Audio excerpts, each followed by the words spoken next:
Max, Penn State football going to the Big Ten championship to play Oregon.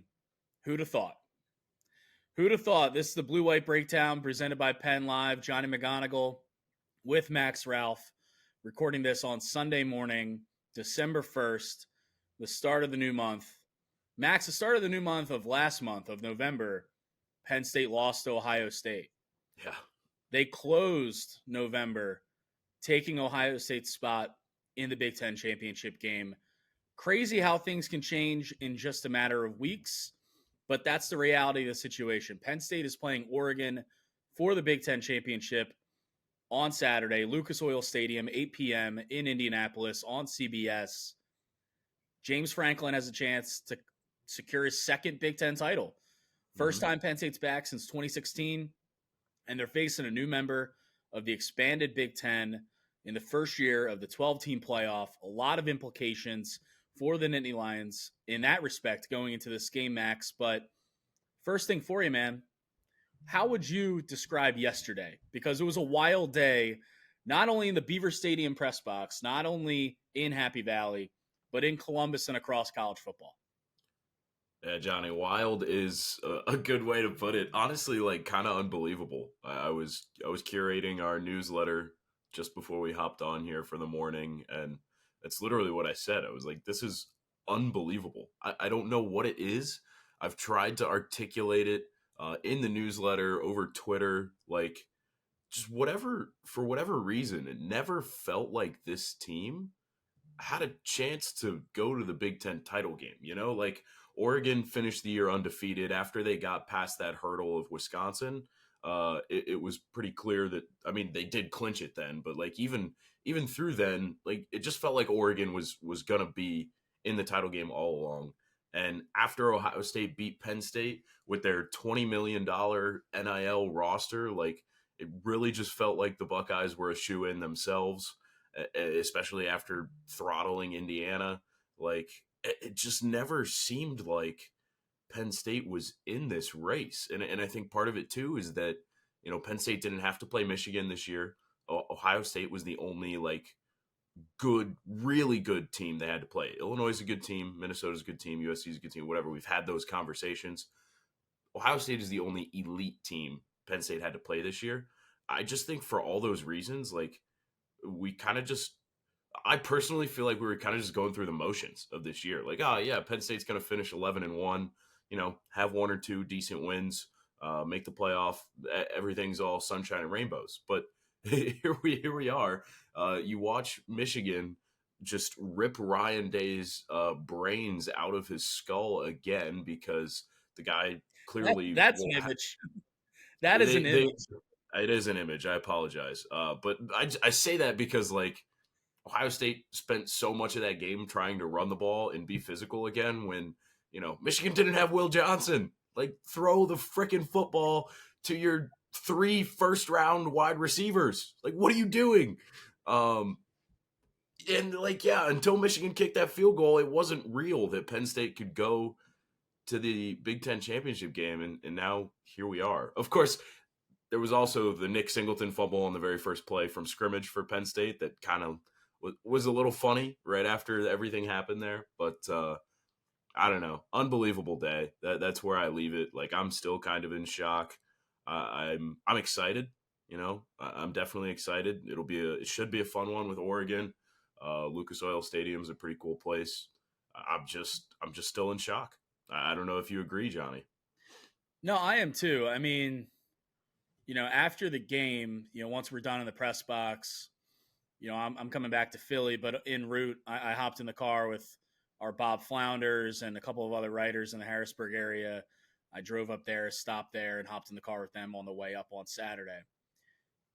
And we were still in shock. Like at that point, you know, at God knows what time of the night it was, avoiding deer on the highway going to Harrisburg. We had to avoid a couple. Oh yeah, it's treacherous out there. It is treacherous out there. We were still in shock. We were still like, is this happened? And I'll say this, Max. Going into the Ohio State Indiana game, I started to write about it a little bit in terms of what Penn State fans should be rooting for in that Mhm. game. Last weekend, a top 5 matchup in Columbus, and I laid it out. I started I was holding off, man. I was holding off on the Big Ten tiebreakers, on diving into it, into the cumulative opponent conference records, winning percentage, Mhm. and all that. But I was like, you know what? Penn State fans need to know who they got to be rooting for in this game. Now, a lot of Yeah. Penn State fans were rooting for Indiana because screw Ohio State, right? Like that's their mindset. It's like, I don't Yeah. want to see Ohio Yeah. State win. But it was the best case scenario, best thing for Penn State's Big Ten title chances for them to root for Ohio State. Ohio State helped them last weekend in a win, and they helped them immensely in a Mhm. loss to Michigan. Ohio State was a 20-point home favorite, a 3-touchdown home favorite, number 2 team in the country against a 5-loss Michigan. Yeah. When you talk about Ryan Day's brain, I'll tell you what's in his brain. It's Michigan.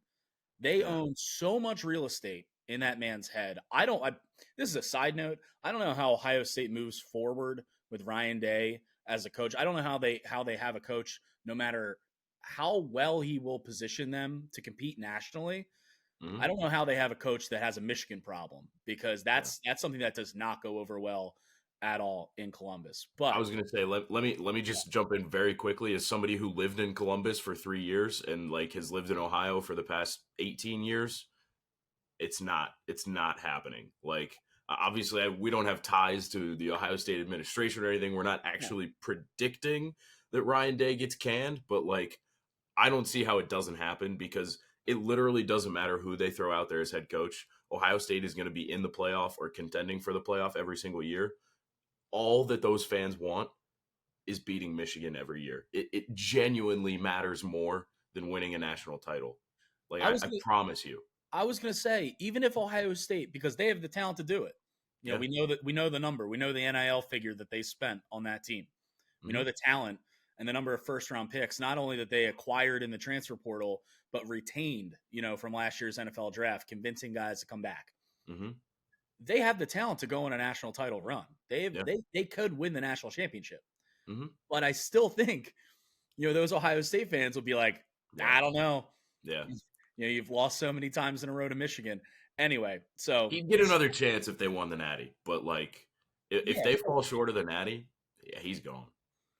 so that happens for Penn State in the noon window. We're all crowding around, TVs and computers in the Beaver Stadium press box, a press box that, if Penn State doesn't host another game, if they don't host a first round game, that was our last game cover in a game in the Beaver Stadium press box, because that thing is getting torn down. Prayers up, thank God. Yeah. Yeah. It's been a while, but so we're all crowding around. We're watching the Michigan game. We all see the field goal with 45 seconds left, and Ohio State's offense couldn't do anything. And that's like, oh shoot, like this is actually happening. Like Penn State going in to this game against Maryland, thanks to a tiebreaker advantage over Indiana. Again, all the tiebreakers. It was the 4th tiebreaker, cumulative conference opponent winning percentage. That was an insurmountable advantage for Penn State coming into this weekend. That Penn State knew that all it needed was an Ohio State to get upset and then to beat Maryland. And you mentioned the Nick Singleton fumble, and it's like, oh my God, like as if this day couldn't get any crazier. And then Right. Penn State ended up doing what it always does against Maryland, seemingly, Mm-hmm. and blows them out 44-7. The celebrations start on the field, and in the locker room, and talking to players after, like they have a real opportunity here to Mm-hmm. beat Oregon and to set themselves up for an even better opportunity. We talk about a national title run. That's Yeah. on the table. And this year more than any other, too, because there is not a dominant team in college football this year. Maybe it's Nope. Oregon. It Maybe could it's be. Oregon. It could Last be. undefeated team in the FBS. But I thought Ohio State was trending in that direction, into that dominant territory. And then they Yep. go out and did what they did against Michigan. Mm-hmm. We saw Georgia need 1,000,000 overtimes to beat Georgia Tech. Like Yeah, well, Texas, Penn State needed 1,000,001 to lose to Illinois. So yeah, I like, yeah, that record still stands. yeah. It's just crazy, man. What do you and I guess we can pivot to the CFP, because I know that a lot of people were concerned about the prospect of playing in the Big Ten title game, Right. about what that could mean for Penn State's CFP seeding if they were to lose to Mm-hmm. Oregon. What's your initial thoughts? I have my own, but what do you think? Just quick at a glance. Again, this is Sunday morning. We're recording this, so before the Tuesday rankings come out, and more Mm-hmm. importantly, before the Sunday final rankings come out from the CFP committee. Right. Yeah, I think the big discussion, and I checked our subtext this morning. Bob shot out a message, I think last night or early this morning, to those people. I think there's some questions, like some conflicting views as to whether making the Big Ten championship is a good thing or a bad thing for Penn State. You and I talked about it midseason. I think we probably both still feel the same way. This is unequivocally a good thing. You can tell by the celebration of the players on the field. Like, this means something to them. Like, it means a lot to them. Playing for a title game is important, no matter what it is. I think as far as the CFP goes, this is another good thing for Penn State, because barring a situation where Oregon wins by, let's say, more than 2 scores, barring that situation, this can only help Penn State's resume, in my opinion, because you're playing, like you said, the only undefeated team left in the FBS, Power 5 to Power 4 team, number 1 team in the country. If you keep it relatively close, you should have that number 5 seed. You might be ranked 4th, 5th, whatever. You should end up with that number 5 seed, because Notre Dame's not playing a conference championship. They went wire to wire with USC, same as Penn State did. And there's no reason to have the Irish jump a Penn State team that plays well, in my opinion, against Oregon.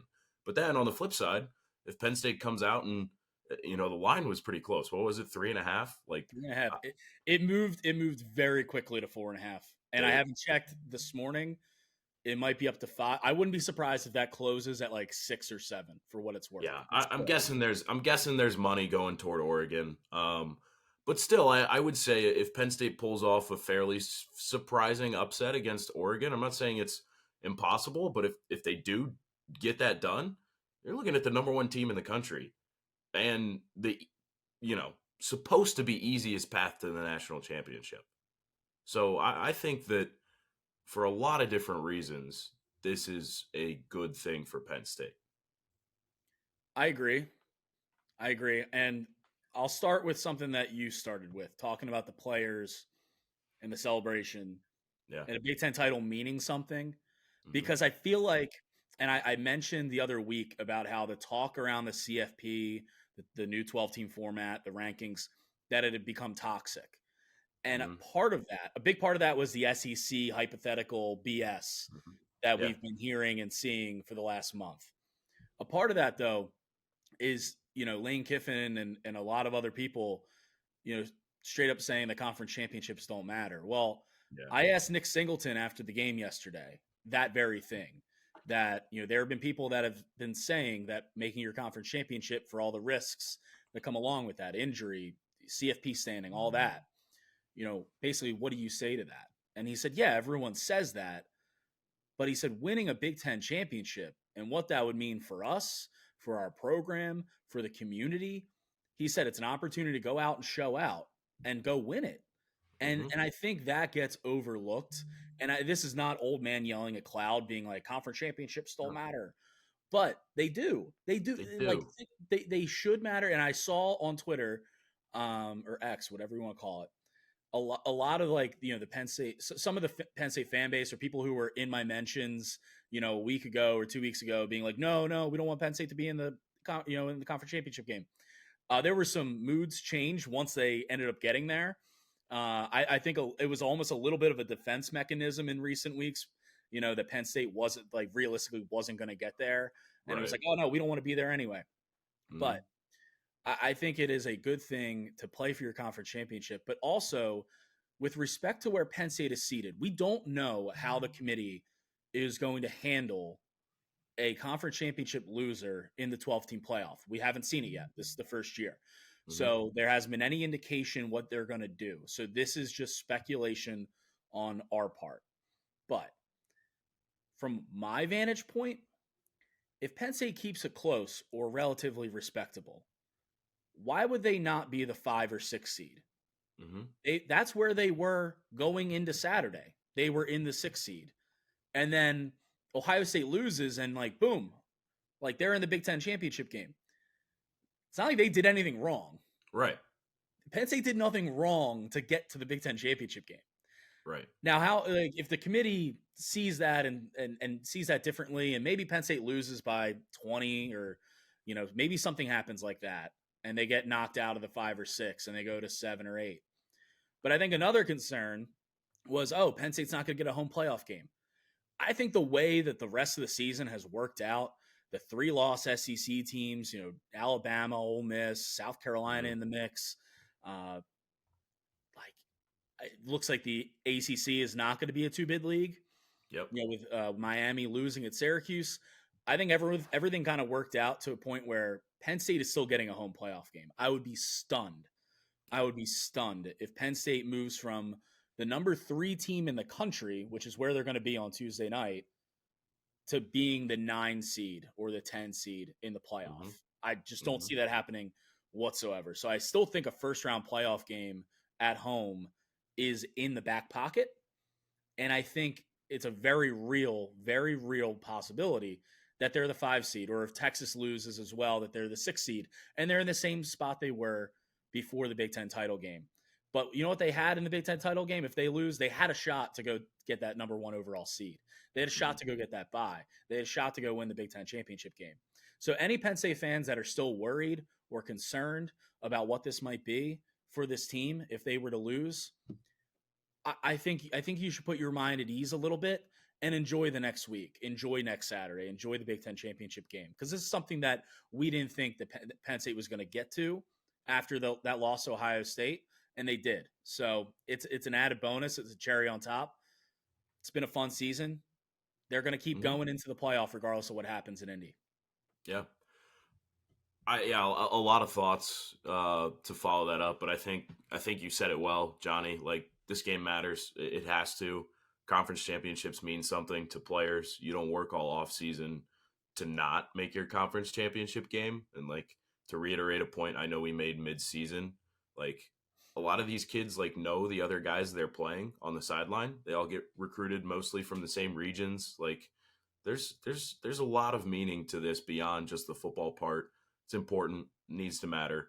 On the CFP front, I would be upset with the committee if they punished teams losing in their conference championship hard, because I gave props to the committee last week. I felt that they've handled all of the happenings of a wild college football season well so far this year. I thought they've done a good job with the 3-loss SEC teams. Thought everything has made sense so far. So I anticipate that they will continue to make sense, but I would be upset if for some reason a Penn State team that backdoors its way into the the Big Ten championship gets punished and loses a home playoff game because of losing in a Big Ten championship game. Like, look at it this way. If Ohio State handles business against Michigan and plays Oregon, whether they lose or win that game, the loser between Ohio State and Oregon is probably the 5 seed. Like, almost guaranteed is probably the 5 seed. So why, in that case, Penn State would probably have the 6 seed because they've been there the whole time. Why would that wouldn't change? Because Penn State wasn't going to play another game. So just because Ohio State couldn't handle business against Michigan, Penn State could get punished for playing an extra game? That doesn't sound right to me. I do think if the manner in which Penn State loses against Oregon is really bad, like if it's, like I said, like if it's a 3-score game, then you might talk about being the 7 or 8 seed rather than the 5 or 6 and having a little bit of a tougher path in the CFP. But I still don't see the committee and would be upset if the committee took away a home playoff game for Penn State just because they handled business down the stretch and Ohio State didn't. Yeah, I agree. One more thing to add, more specifically, if Penn State loses to Oregon by like 3 or 4, and we'll start talking about Oregon and stuff. I feel like we've been talking a lot about if Penn State loses a lot, so I don't want it to be overly negative. But yeah, if Penn State loses to Oregon by 3 or 4 or 6 or something, and if they're ranked behind Notre Dame, and Notre Dame gets the easier path, my mind will be Ryan Day's mind. Yeah. I will explode. Because I will not understand that No. at all. No. You can sell me if Texas loses to Georgia, and then Texas is ranked ahead of Penn State right now. That Penn State would be behind Texas losing in the SEC title game. But if you're going to reward Notre Dame for blatantly and just not being in a conference, yes, and deciding, we're just not even going to put ourselves in position for a 13th game before the playoff. I know that Notre Dame has already punished or accepted the punishment of never being able to get a first round bye. Yeah. But don't reward them. Yep. Don't reward them for not putting themselves in a position to win a conference championship, of playing a top 5 team. Like that would be Bush League. That would be Bush League. So I really hope that does not happen. I don't expect it to. I mean, the committee's left Penn State ahead of Notre Dame so far. Nothing has changed yet to make me think that would change, but we'll see. Yeah, again, you mentioned it earlier, and we had talked about it. If Notre Dame had gone out there and blown out USC this past weekend, then I could see even this weekend, Notre Dame jumping Penn State. I wouldn't necessarily agree with it, but I could see it and understand it. They didn't. They had 2 pick sixes late, and that game was 49-35. I mean, that was down to the wire. And also, I think it was Notre Dame's first true road game since September. So take that for what you will. There's a real opportunity, though, Max. We've been talking a lot about if Penn State loses this game. And I didn't want to come on here and be negative or anything, but I know that is a concern of a lot of people. So we wanted to talk about that. Yeah. There's a real opportunity for them to win this game. Absolutely. For considering how they got here, right? We look in the past, 2017, 2018, after Penn State lost a game, lost to Ohio State. And the message and the rhetoric after those games were flushing it, turning the page, not letting one loss turn into 2 or 3. And past Penn State teams allowed that to happen. They allowed that loss to linger and ultimately knocked themselves out of the 4-team college football playoff. This team didn't do that. No. This team didn't do that. They handled business. They blew out Washington in the whiteout. Everyone blows out Purdue, but they did it. And then they win a gnarly, nasty, gutty game at Minnesota, a game that a lot of teams in college football did not win this year. Yes. A tight game down the stretch where you got to show that you can do it. 3 4th down conversions on the final drive. Look at Miami losing to Syracuse. Look at Alabama getting blown out on the road to Oklahoma. Look at Ole Miss losing at Florida. The list goes on and on and on of top teams this year, supposed top teams, that have lost these games on the road. And Penn State didn't do it. They didn't do it. And so I think there's just something different with this team right now. I don't know how far that goes in terms of beating Oregon, which I do think is more talented than Penn State. Good quarterback like Drew Aller versus Dylan Gabriel. I know like Dylan Gabriel has a little bit of, I don't want to say Will Howard in him because he's much better than Will Howard. But in terms of having like top talent around him, like Jordan James, the running back, is awesome. Noe Whittington. And then you've got Tez Johnson, who came back this past weekend, and Evan Stewart, a pair of like first, second round wide receivers that you compare that to what Penn State has at receiver. Oregon's defensive front is nasty. Jordan Birch is a nasty player. Uiagalelei, the better Uiagalelei, is much really good. Oregon is flush with talent with a great coach in Dan Lanning. But what has Penn State shown us this year? They were a goal line drive away from tying Ohio State, a team that took Oregon to the brink, and they've won every other game. So why should we not believe that Penn State could win this game? No, that is precisely the right way to look at this, Johnny. And the only reason that I spent so much time earlier in the podcast talking about Penn State losing is because I think we know what happens if Penn State wins. They're the number one seed. They're the best team in the country. Like that's kind of cut and dry. Oregon has been the undisputed number one for how long now? Ever since they beat Ohio State, and so there's no reason that would change anything for Penn State. If they win, they're number one. That's it. That's cut and dry. So that's why I didn't talk about it. But I think it's gonna be interesting. Like, yeah, it's on the table. I think Penn State matches up well with this team. If we're being honest, the way that Tom Allen runs his defense, it's very kind of, bend don't break, be opportunistic. Dylan Gabriel is susceptible to errors through the air. Penn State's going to jump on those. They're going to play some, especially in the red zone. Especially Yes. in the red zone. Yes. As someone who admittedly had given out in the picks column, Oregon to cover, and they would have if they didn't have some Dylan Gabriel red zone turnovers. Mm-hmm. That guy can throw some red zone interceptions. Just putting it out there. And that's where Penn State's defense shines, honestly. Like when they shorten the field on you, it's really tough to beat this secondary because they're very athletic. I would say this secondary is sneaky athletic, like in all honesty, because Jalen Reed, you look at him, he's kind of a boxy safety, a little bit on the shorter side, a little bit on the stronger side, but he can move.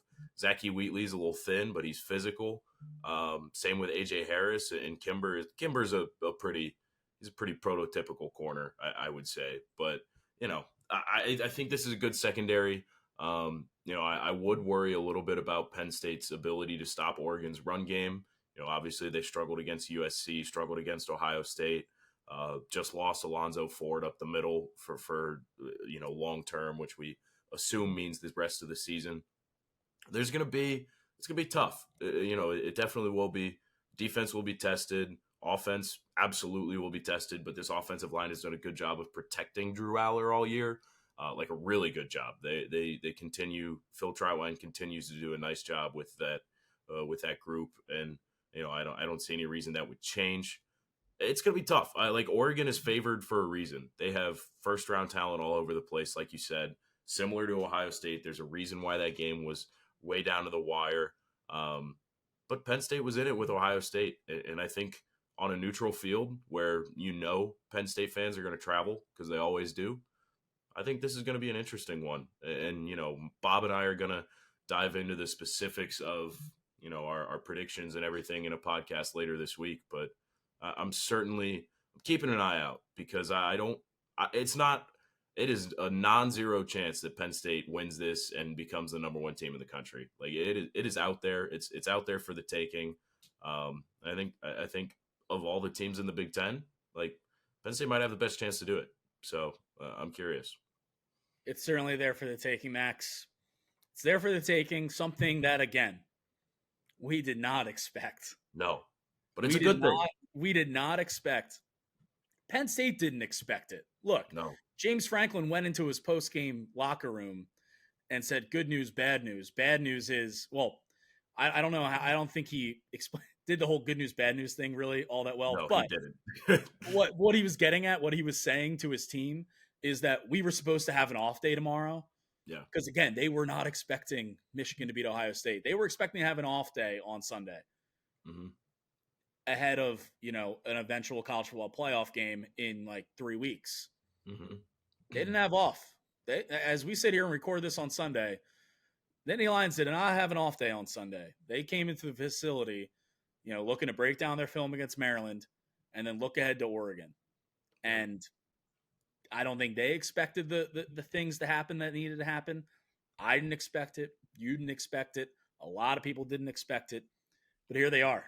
Here they are, man. They got a chance to win the Big Ten championship. They got a chance to be the number one team in the country. Enjoy it, Penn State fans.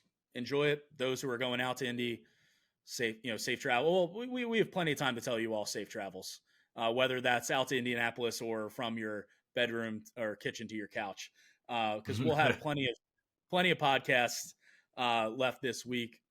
I know me and Bob will hop on Monday. Max will be on later in the week, probably do another subscriber mailbag. So look out for that.